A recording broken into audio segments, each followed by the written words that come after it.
को मेरा नमस्कार। आपका अपना यूट्यूब चैनल LKM मीना पे सभी का स्वागत है।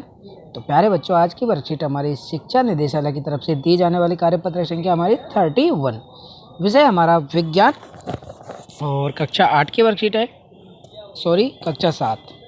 यहाँ पे सभी बच्चे अपना नाम लिखें, यहाँ पे अपने कक्षा अध्यापक का नाम लिखेंगे। तो आज की वर्कशीट में हम चर्चा करने जा रहे हैं प्रकाश से संबंधित। जो सूर्य का प्रकाश होता है उसमें श्वेत तथा रंगीना, भाई श्वेत और रंगीन रंग हमें कैसे, किस कारण से दिखते हैं, तो उसी की हम चर्चा करेंगे। देखो, ये हमारा चित्र नंबर 2 और ये हमारा चित्र नंबर 1 है। इधर इंद्रधनुष का हमें ये दे रखा है। तो किस कारण से हमें ये चीज़ें ऐसी दिखाई देती है, रंग बिरंगी क्यों दिखाई देती है। ओके, तो इसमें पहला है कि क्या आपने आकाश में कभी इंद्रधनुष देखा है? याद करिए, ऐसा आपने कब देखा। तो सभी बच्चे आप इसमें अपने अपने जो भी आपने जब भी इंद्रधनुष देखा हो तो उसके विचार आप लिख सकते हैं। ओके बेटा, क्लियर? तो आपने कौन सी डेट को देखा, कब बरसात हुई तब आपने ये इंद्रधनुष देखा, तो वो आप इसमें लिखेंगे। ठीक है, शुरू करते हैं। इंद्रधनुष प्राय वर्षा के पश्चात, इंद्रधनुष बेटा हमें कब दिखाई देता है? प्राय वर्षा के पश्चात हमें दिखाई देता है जब सूर्य आकाश में क्षितिज के पास होता है। जब सूर्य कब होता है? क्षितिज के बिल्कुल पास होता है। तो देखो, चित्र 1 की कह रहा है हमें, चित्र 1 में आप देखेंगे ये सूर्य बिल्कुल कहाँ होता है? क्षितिज के पास। तो इस चित्र में आपको आसानी से ये रंग बिरंगा दिख रहा है ना, ये इंद्रधनुष है बेटा। क्या ये इंद्रधनुष है? ओके, आगे इंद्रधनुष में 7 रंगों को एक बड़े धनुष आकार के रूप में दिखाई हमें पड़ता है। आपने देखा है, ऐसा हमें धनुष आकार में वो दिखता है। ठीक है, तो इसके हम अलग अलग रंग करें तो ऐसे हमें वो आकाश में दिखता है। ठीक है, अलग अलग तरह का वो हमें दिखाई देता है। एक धनुष के आकार की उसकी आकृति होती है। अब वो जो कौन कौन से रंग होते हैं, इन्हें हमें वर्ण भी कह सकते हैं। जैसे पहला पे लाल, नारंगी, पीला, हरा, नीला, जामुनी और बैंगनी। तो बेटा इसे हमें ये नामों को हम कंटिन्यू याद करेंगे। ऐसे नहीं कि आप उल्टा सील्टा कर दो कि लाल पहले कर दो पीला बाद में कर दो, तो ऐसा हमें नहीं। हमें बिल्कुल इसे हमें शॉर्ट तरीका अपनाना है कि जैसे ला ना पी है, लाना पी है नी, लाला पी है नी जावे। अब इसका हम शॉर्ट फॉर्म क्या बना दे? लाला पी है नी जावे। ऐसा हम इसका शॉर्ट फॉर्म बना लेंगे। ओके, कि ला का मतलब होता है लाल, ना का मतलब हो गया नारंगी, पी का मतलब होता है पीला, और है का मतलब होता है हरा, नी का मतलब होता है नीला, और जा का मतलब जामुनी, और बे का मतलब हाँ। तो हम एक शॉर्ट फॉर्म में हम याद कर सकते हैं भाई 7 रंग के, कि भाई लाना पिहनी जाबे। अब हमको ऐसे कंटिन्यू नाम ये याद नहीं रहते, लेकिन हम ऐसे इसको एक अपने घर से हिसाब से भी यूज कर सकते हैं। जैसे लाना पिहनी जाबे, कि लाना पिहनी जावे। तो इस तरह हम इसके 7 रंगों को नाम याद कर लेंगे। ओके, और ये एक शॉर्ट रूप यहाँ पे भी दिया है कि बेजा नहीं है पिनाला। तो ये थोड़ा अलग सा लगता है मुझे। ठीक है, नीचे से ऊपर तक के, ये नीचे से इंद्रधनुष के रंगों को नीचे जो मैं जैसे ये दिख रहा है ना, यूं ये हमें दिखेगा। तो हम नीचे से और ऊपर तक भाई कौन कौन से रंग है, तो उसी हिसाब से इसे हमें याद करने के लिए बेजा नहीं है पिनाला।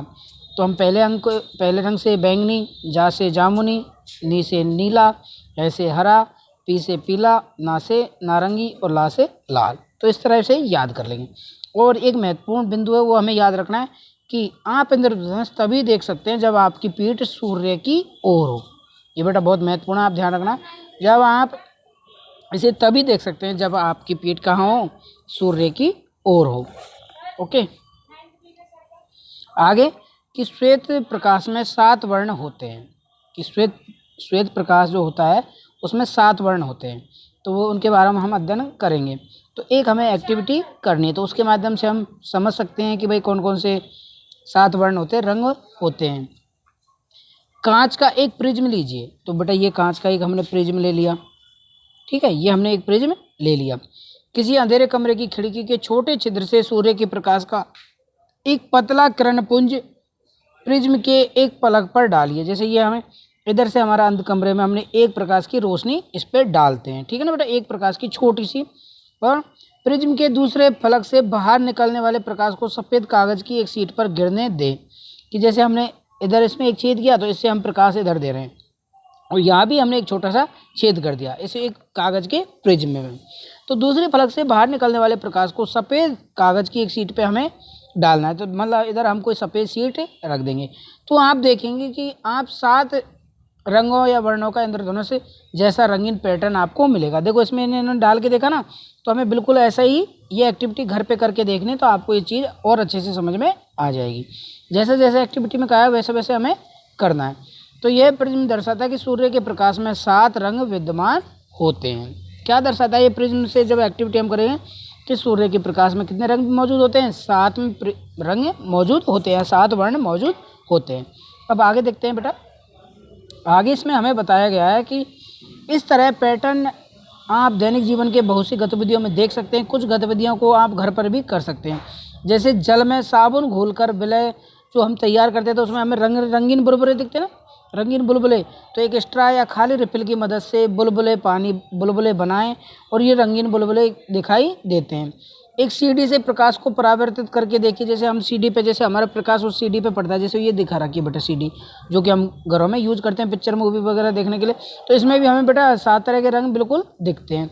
तो ये 2 एक्टिविटी आप इनको घर में भी कर सकते हैं, ठीक है ना। तो इनके माध्यम से आपको समझ में आ जाएगा कि इससे हमें ये पता चल रहा है कि प्रकाश का जो सूर्य का जो प्रकाश होता है उसमें कितने रंग मौजूद होते हैं बेटा? 7 तरह के रंग मौजूद होते हैं, वो इनके नाम है। तो इन रंगों को हम कंटिन्यू याद कर लेंगे। और ये 2 एक्टिविटी है इनको जिनमें हम घर से पता कर सकते हैं। ओके बेटा, अब देखते हैं आगे न्यूटन की डिस्क।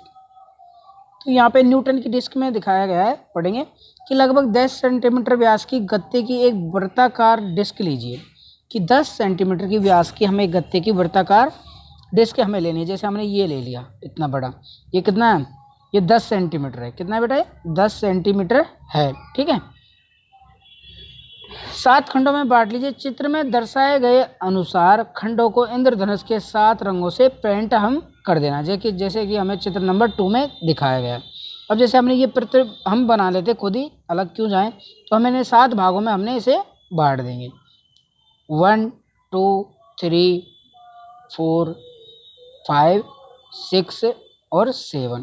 तो ये हमने गोलाकार व्यास की एक गत्ताकार आकृति ले ली।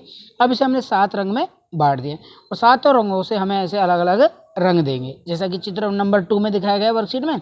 अब डिस्क के केंद्र पर एक छोटा छिद्र बनाओ।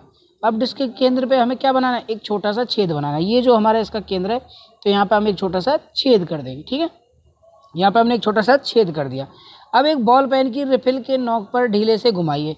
हम करते नहीं है जैसे कॉपी किताबों में ये घुमा घुमा के यूँ हम फिराते रहते, तो वैसे ही हमें करने को बोल रहा है। जैसे ये हमारी गोलाकार होगी, अब इसे हम पेन पे रखिल करके अब क्या करते हैं, हम इसे यूँ घुमाते हैं। छोटे छोटे थे ना, घुमाते रहते थे, हमें बड़ा मज़ा भी आता था। देखो मैंने मेरे पेन पे कॉपी घुमा दी, ऐसा कुछ एक्टिविटी आप सभी ने की होगी। जब डिस्क को तेज़ी से घुमाते हैं तो रंग आपस में मिल जाते हैं और इस डिस्क को सामान्यतः न्यूटन की डिस्क का नियम कहते हैं, ठीक है ना। आप तेज़ी से घुमाओगे तो हमें पता नहीं चलेगा। तो आपको इस डिस्क को घुमाना है छेद के अनुसार, तो आपको ये रंग क्या लगेंगे? बिल्कुल समान से नज़र आएंगे। बार बार जब तेज़ी से घूमेगी तो हमें इसमें रंगों का पता ही नहीं चलेगा। और ये रंग कैसे लगेंगे हमें? बिल्कुल ये रंग हमें समान में लगेंगे, ठीक है ना बेटा। ये हमें ऐसे घुमाएंगे जब हमें थोड़ा अलग अलग लगेगा। ओके बेटा, अगर आपको और भी कोई दिक्कत है, परेशानी है, तो आप दोबारा यूट्यूब पे कमेंट करके भी मुझे बता सकते हैं। अब हमारा है पहला क्वेश्चन इससे कि इंद्रधनुष में कितने रंग होते हैं? तो आप सभी को पता है कितने होते हैं बेटा? 7 रंग। तो उनका नाम हमें इसमें लिख देना है। नहीं, हमें इसमें पूछा भाई कितने रंग हैं, बस रंगों के बारे में, कितने वर्ण के रंग होते हैं, तो हमें इसमें कितना लिखना है बेटा? 7। ओके, इसमें क्योंकि अगले क्वेश्चन में हमारा अलग है, इंद्रधनुष के रंगों को वर्णों का क्रम से लिखना है। अब आ गया ना ये क्वेश्चन, ये बेटा आपके 2 नंबर का पूछ लिया जाता है कभी कभी पेपर में, ठीक है। तो आपको इनको क्रम अनुसार ही लिखना है, जैसा कि हमारे इस वर्कशीट में दिया है, तो वैसे ही हमें इसको लिखना है। ओके, लाल, नारंगी, नीला, पीला, हरा, नीला। अब ये तो हमारे एक क्रम हो गया। अब हमें इसे इस क्रम में लिखना है। पहले हमें नीचे से ऊपर की ओर, जैसे हमारे ये इंद्रधनुष हमें आसमान में दिखाई दे रहा है, देखो इधर, यहीं देख लेते हैं, ये रहा। तो हमें यहाँ पे हम देखा तो सबसे पहले बेटा इसका बैंगनी कलर आएगा, फिर जामुनी आएगा, फिर नीला आएगा, फिर हरा आएगा, फिर पीला आएगा, फिर नीला, ये नारंगी आएगा, फिर लाल आएगा। ओके बेटा, तो इस तरह हमें कंटिन्यू क्रम वाइज इसे हमें लिखना है। आ गए प्रिज्म के गुण को लिखिए। भाई प्रिज्म का क्या गुण होता है उसको आपको लिखना है। तो बेटा प्रिज्म का गुण, चलिए करते हैं इसका आंसर। क्वेश्चन नंबर 3 का आंसर हमारा होगा कि प्रिज्म पर जब भी सफ़ेद रंग की रोशनी पड़ती है तो वह ऐसे 7 रंगों में परिवर्तन कर देता है, जिसको हम फलक की दूसरी सतह से नज़दीक किसी कागज़ पर देख सकते हैं। और वो हमें कैसा दिखाई देगा? बिल्कुल 7 रंगों जैसा, इंद्रधनुष जैसा वो हमें दिखाई देगा।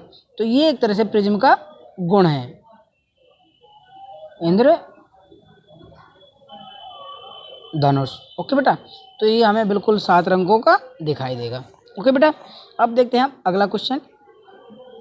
क्वेश्चन है बेटा चौथा कि इंद्रधनुष दिखाई देने का एक शर्त लिखें। बेटा इंद्रधनुष हमें भाई दिखाई देने का एक शर्त लिखें। बड़े इंद्रधनुष दिखाई देने का एक शर्त हमारा ये है कि, ये चौथा क्वेश्चन, कि इंद्रधनुष आप तभी देख सकते हैं जब आपकी पीठ सूर्य की ओर हो। ठीक है बेटा, इसकी एक शर्त है। तो जब भी इसे आप देख सकते हैं जब आपकी पीठ किधर की हो? सूर्य की ओर हो। ओके बेटा, और ये हमें बरसात के बाद ही दिखाई देता है। इंद्रधनुष प्राय देखो यहाँ पे इसकी एक है, इंद्रधनुष प्राय बरसात के पश्चात ही दिखाई देता है जब सूर्य आकाश में क्षितिज के पास हो। और इसकी शर्त प्रमुख यह है कि आप इंद्रधनुष से तभी देख सकते हैं जब आपकी पीठ सूर्य की ओर हो। ओके बेटा, तो आपकी वर्कशीट कंप्लीट होती है। सभी प्यारे बच्चे से अच्छे से समझने का प्रयास करें और अपनी विज्ञान की कॉपी में नोट करेंगे। Thank you, bye bye.